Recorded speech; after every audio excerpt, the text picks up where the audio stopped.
Our headlines today.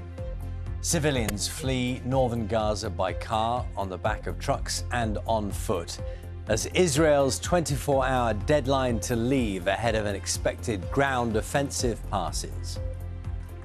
As Israeli families wait for news of relatives who've been taken hostage by Hamas, the UN warns both sides to respect human life.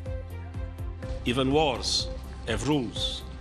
International humanitarian law and human rights law must be respected and upheld. Civilians must be protected and also never used as shields. Following his accident on Top Gear, Freddie Flintoff reaches a multi-million-pound settlement with the commercial arm of the BBC. Good morning. It's make or break time on quarter-finals weekend at the Rugby Union World Cup. First up this afternoon, it's Wales against Argentina in Marseille, and then in Paris, Ireland will be trying to reach the semi-finals for the first time. Saturday morning, let's have a look at some of the front pages this morning. Very much, of course, dominated by one story this morning. Let's have a look at the Daily Mail first.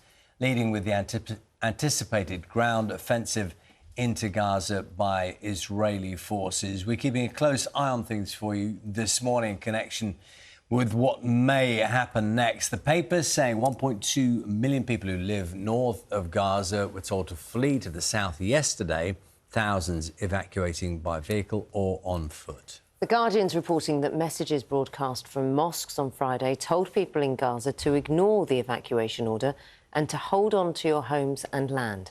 The picture shows relatives and friends of people taken hostage by Hamas at a press conference yesterday.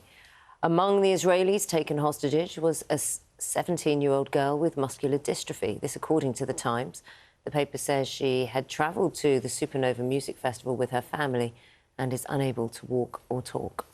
And lastly, looking at the Daily Mirror this morning, saying UK police are on high alert and braced for a terror attack. The paper reports the protests about the situation in Gaza are expected to take place in London today and say a very significant policing operation is in place.